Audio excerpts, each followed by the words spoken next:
बहुत समय पहले रत्नपुर नाम का एक सुंदर राज्य था, जहाँ राजा पुंडरीक का शासन था। इस राज्य में गंधर्व, किन्नर और अप्सराएं रहते थे। उन्हीं गंधर्वों में ललित नाम का एक गायक था और उसकी पत्नी ललिता, जो एक अत्यंत सुंदर नृत्यांगना थी। दोनों एक दूसरे से अत्यंत प्रेम करते थे। एक दिन राजा के दरबार में ललित गा रहा था, लेकिन गाते समय उसका मन अपनी पत्नी ललिता की यादों में खो गया। इस कारण उसका सुर और लय बिगड़ गया। दरबार में मौजूद एक ईर्ष्यालु सर्प ने राजा से शिकायत कर दी। क्रोधित होकर राजा पुंडरीक ने शाप दिया, तुम अपने कर्तव्य के समय अपनी पत्नी के बारे में सोच रहे थे, इसलिए तुम तुरंत एक भयानक नरभक्षी राक्षस बन जाओ। और उसी क्षण ललित एक विशाल डरावना राक्षस बन गया। अपने प्रिय पति को इस भयानक रूप में देखकर ललिता बहुत दुखी हो गई। अब उसे अपने राक्षस बने पति के साथ जंगलों में भटकना पड़ रहा था। दिन रात वह यही सोचती, मैं अपने पति को इस शाप से कैसे मुक्त करूं। एक दिन उसे विंध्याचल पर्वत पर तपस्या करते हुए ऋषि श्रृंगी मिले। ललिता ने उन्हें अपनी पूरी कहानी सुनाई और पूछा, मेरे पति को इस शाप से मुक्त करने का उपाय क्या है।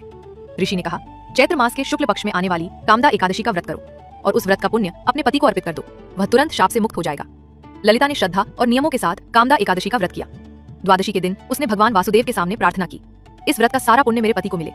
तुरंत ही ललित उस शाप से मुक्त हो गया और फिर से एक सुंदर गंधर्व बन गया। कामदा एकादशी की महिमा से दोनों को पहले से भी अधिक सुख और वैभव प्राप्त हुआ। अंत में वह दिव्य विमान में बैठकर स्वर्ग लोक चले गए। इसलिए कहा जाता है, कामदा एकादशी सभी इच्छाओं को पूर्ण करने वाली और पापों को नष्ट करने वाली है।